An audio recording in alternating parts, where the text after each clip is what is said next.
Sliders by Pete Mandik. Hello from the future. I write with a dire warning. Never mind how or from when, for none of that matters. I hardly understand it myself. Just trust me when I say that we've solved all of the time travel paradoxes you can think of, plus a few more. But do understand this. Despite the vast powers we future humans have at our disposal, a horrible doom awaits future humanity unless past humanity, you and your contemporaries, act immediately to avert it. And that terrible doom bears this simple name: Sliders. Sliders is what we call the #1 all-time most popular app for the brain-computer interfaces that each of us future humans have implanted in our brains. The very idea for Sliders derives from several science fictions of your era. The name Sliders comes from the primary user interface in the app, an interface inspired by interfaces that you past humans are quite familiar with. You encounter them frequently in your personal computing and smartphone technologies. If you've ever adjusted the audio volume on one of your devices, you've seen a slider. You've seen a visual representation of a scale from loud to quiet as a line segment along which you slide a tab to any desired position, from the very quiet to the very loud. Such virtual sliders are of course modeled on the earlier technology of physical slider switches, as you may find controlling a dimmable light source. Our sliders, here in the future, appear at will in our visual fields and allow us to directly modulate our own mental states. Suppose it occurs to you that you're feeling sad and you wish to be less so. If you have the latest slider software running on your brain implant, then with just the slightest mental action, the faintest act of will, you command the interface to present you with the relevant slider in your visual field. In this case, the relevant slider is one representing a range of moods linearly arranged, your sad-happy slider. To assist in precisely setting the slider, the private visual display includes a numerical display, so that you can see privately that your current mood is set at 40, with 1 being maximally sad and 100 being maximally happy. As tempting as it might be to jam the slider all the way up to 100, you may nonetheless choose to just bump it up to a modest 60, just enough to put a bounce in your step, but not so much as to call up a torrent of overwhelming ecstasy that would make for an embarrassing public show. Self-cheered, you continue about your day. This is just a simplified example, designed to ease you into the cold water of understanding this terrible technology. Before we go on to consider more complicated examples that hopefully put the requisite terror into you, let's pause to consider some key similarities and differences between sliders and old-fashioned, standard-issue, unaugmented introspection. To bring your own introspective faculty into view the old-fashioned way, which for you, living in my relative distant past, is the only way you can. Suppose someone were to ask you what mood you were in. Suppose they asked specifically how happy versus sad you are. What would you do to answer that question? One thing that you might do is introspect. You would attempt to shift your attention inward, so to speak, and attend not to the external world, to your immediate physical environment, but to attend instead to your own mind. One immediately apparent difference between old-fashioned introspection and sliders is the difference in degrees of precision between the two. With sliders, you can see in just a quick, albeit massively assisted, glance that your mood is a 60 on the 100-point sad-happy scale. Contrast this with someone asking you, an old-fashioned, to express your mood numerically on a 100-point scale. Likely, you'll feel like you would just be shooting in the dark. You couldn't put that precise of a numerical score on it. You might feel like you can only pin down your mood with a coarse-grained partition of 1 extremely sad, 2 kind of sad, 3 neither happy nor sad, 4 kind of happy, and 5 extremely happy. The really marked contrast between sliders and old-fashioned introspection is not the precision in the self-knowledge enabled, but instead the immense scope of the self-control it facilitates, where increase in self-control here means increase in scope and depth of self-determination. Hopefully this gets clearer for you with further examples. Suppose you wanted to muster the courage to march into your boss's office and ask them for a raise. Without sliders, what would you do to gather up your reserves of bravery? Try to imagine yourself as a favorite courageous fictional character. Give yourself a pep talk. Look long and hard in a mirror and tell yourself, you can do it. Whatever the attempted efforts, how confident are you now that you could raise your courageousness beyond a faint nudge? Probably not very. With sliders comes the utmost confidence. Literally, you call up the cowardly courageous slider and slide the tab right up to 70. Feeling the immediate surge in confidence, you think that perhaps you should tone it down a few notches. Maybe a 70 will be too much swagger and will negatively influence any ensuing negotiations. You roll it back a bit, deciding that 67 feels about right. But anyway, notice the precision and ease of the literal self-control you can access with sliders. Further, you can continue to make adjustments on the fly, although it does take some practice to make sure you don't look like someone attending to their private sliders, which can be a turnoff for your interlocutors. While talking to your boss, you may decide, based on certain turns of the conversation, to nudge up to a bold 72, and with other turns, slide it down to a cool 63.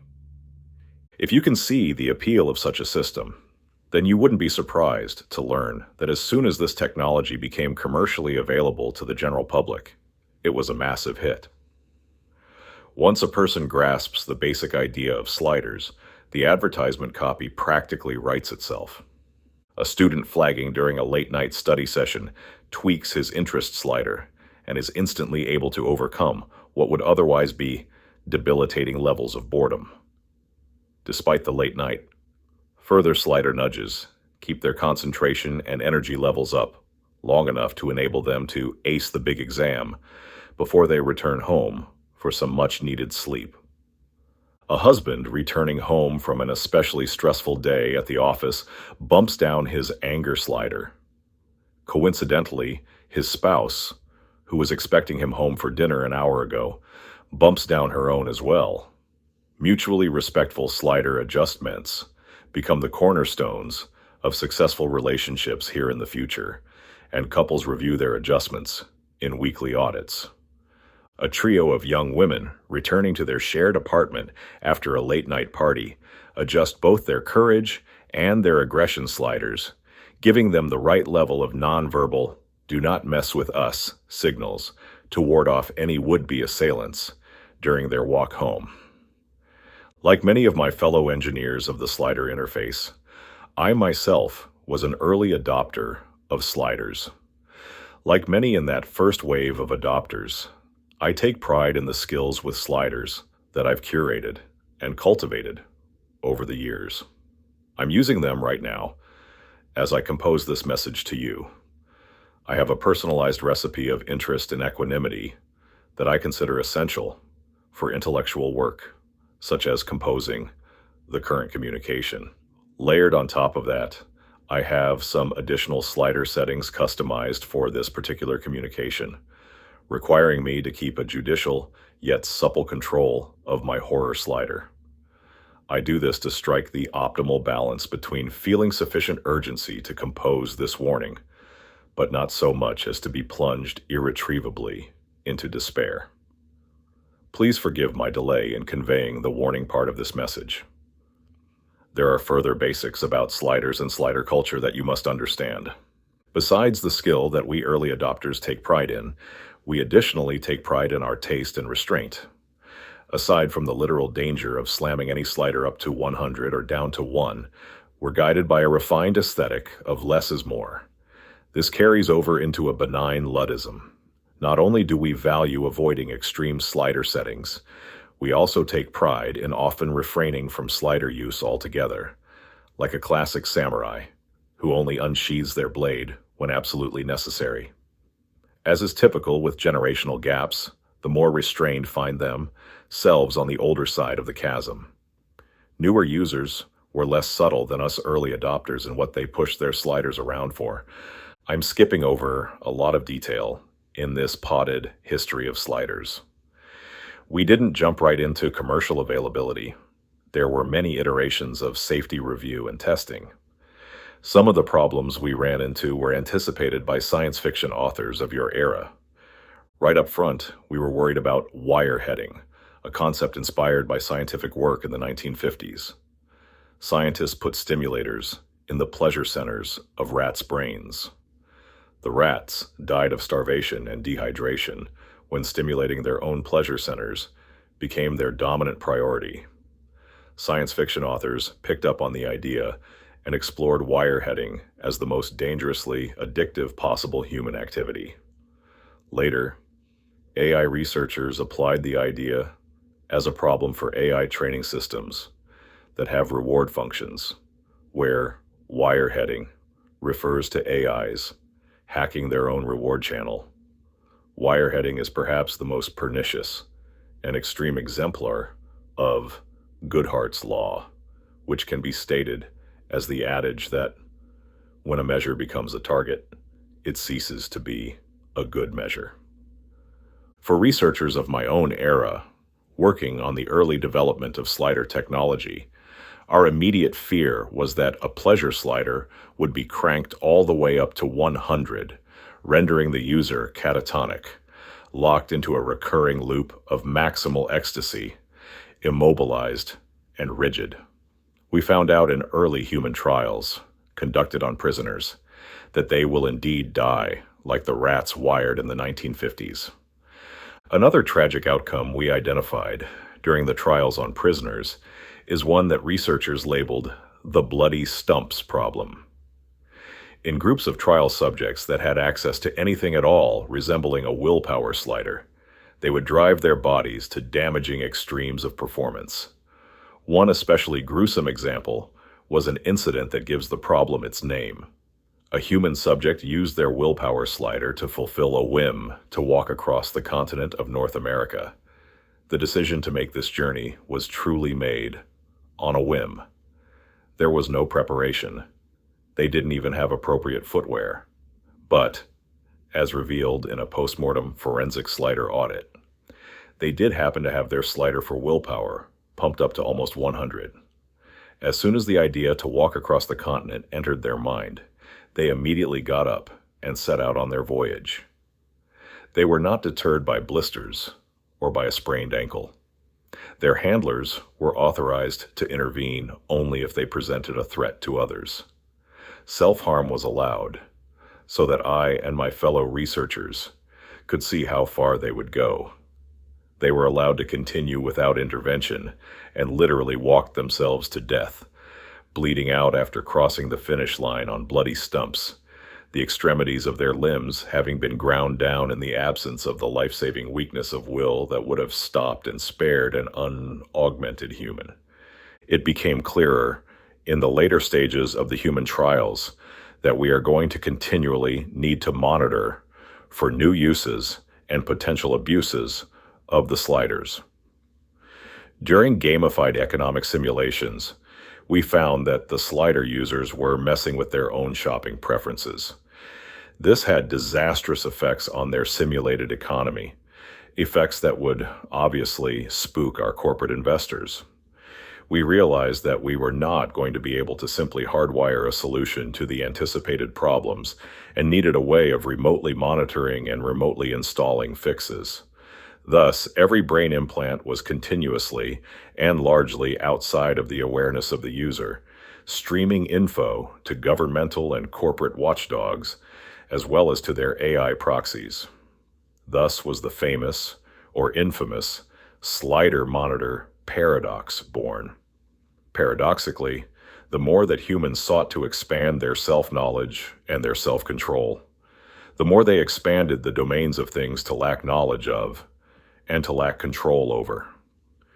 Everyone wanted to expand the scope of their self-insight and self-determination, and they wound up instead with a cop in their head, literally monitoring their thoughts and reporting back to a central command that wielded remote access. There were worse problems to come once we made the Sliders app and the brain implants to run it available to the general public. The rollout was widespread and inexpensive for consumers, thanks to generous governmental subsidies and corporate incentives. With an increased base of Slider users came an increased exploration of the forbidden and unknown potentials of this technology. A growing and dangerous proportion of users sought intensities of experience that no human should have been exposed to. Thus emerged the underground slider culture of intensity hacking. One kind of intensity hacking that the DIY sliders crowd loved was double dipping, an activity anticipated by a writer of your era. Consider some stimulus that is likely to get a strong reaction from you, like maybe a comedian who you think is pretty much always funny.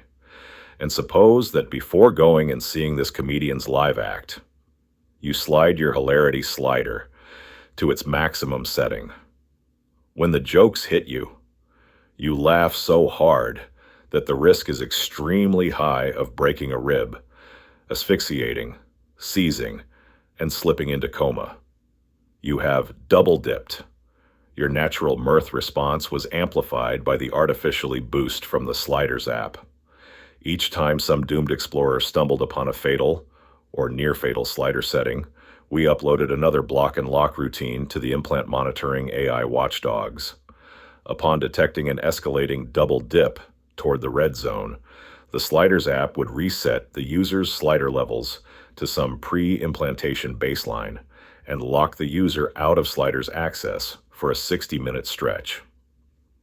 Hackers made most of their income by jailbreaking the implant monitor and lock systems for the machine-headed experience junkies. National governments dedicated vast numbers of their police and military personnel to dealing with this lucrative and fast-growing new crime. Societal chaos escalated as the casualties of the war on hackers far superseded its precursor, the war on drugs. Despite the emerging societal costs of allowing the continued existence of the DIY hacker culture, the heads of our industry were loath to eliminate this comparatively inexpensive source of research and development.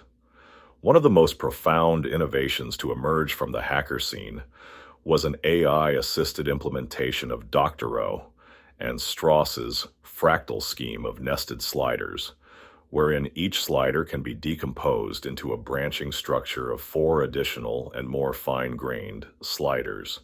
For an example directly out of that inspiring fiction, Angry Delighted can be decomposed into the separate sliders, Fed Up Resigned, Sickly, Fascinated Contemptuously Aloof, Rigid Incandescent, Ashamed Righteous, each of which can be further decomposed until the slider labels eventually abandon natural language descriptors in favor of a specialized set of intricate ideograms that appear to categorize all human experience as belonging to one of several million recombinant subjective states. A problem some of us suspected, but had no idea how to evaluate the potential risk of, was that by plumbing depths that exceed our natural language and folk psychological understanding, the DIY hackers dredged up some literally unspeakable horror with unforeseen and unforeseeable potential for destruction. Naked greed kept us from lingering to contemplate these possible ramifications. For the first few years of the commercial release of sliders, our problem detection and mitigation strategies were able to keep up with the trickle of emergent ways to kill yourself by overdosing on experience. Yearly fatalities were low. It was one of the safest lifestyle purchases a person could make, as long as one stayed on the right side of the law. When things truly fell apart globally, the fall was as rapid as it was cataclysmic. Widespread use of sliders gave rise to death, insanity, and destruction in an ever-widening and recurring circle of death, insanity, and destruction. The leading edge of the death wave was the DIY hacker culture. The slider hackers were seeking the extremes of human experience. Working in groups, each group member goaded the others to even further extremes. They sought not just extremes of intensity, but also novel combinations of extreme experiences. With their amazing new controls, they now wielded amazing powers to edit their base personalities. If a peer suggests yoking the intensities of erotic pleasure to the depths of fear and torment, then whatever natural inclinations might otherwise have been inhibiting, perhaps a feeling of revulsion or horror in the face of madness, could now just be suppressed with a few bumps to the relevant sliders. Before long, rates of violent crime made a sharp uptick, and even if it wasn't for the testimonies of the few surviving victims, it still would have been manifestly evident that the perpetrators were intensity-hacked slider users. Investigators arriving on the crime scenes could see this right away from the state of the victims' grotesquely ruined bodies. It was obvious to investigators that, while still alive, the victims were subjected to ordeals of cruel, ritualistic complexity. Levels of complexity and cruelty that could only be perpetrated by someone with their persistence and sadism sliders turned way up, and their eusociality and remorse sliders turned way down.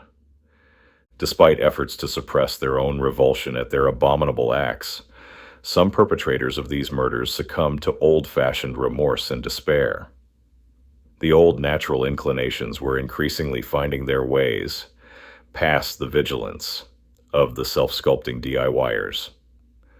Murders were increasingly supplanted by murder-suicides, and it became clear in investigations of multiple such incidents that a lot of the suicides and the murder-suicides were due to the murderers not acting fast enough to decrement their remorse slider.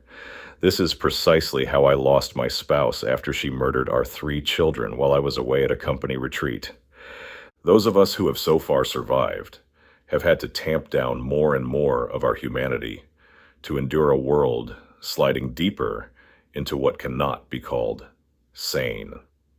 If all that I have reported so far isn't enough to scare humanity away from sliders, I despair that I don't know what else there is to say. It is probably futile to urge you to appreciate what you have already in your pre-slider, unaugmented introspective capacities, but given the horrors that overrun your future, an attempt must nonetheless be made.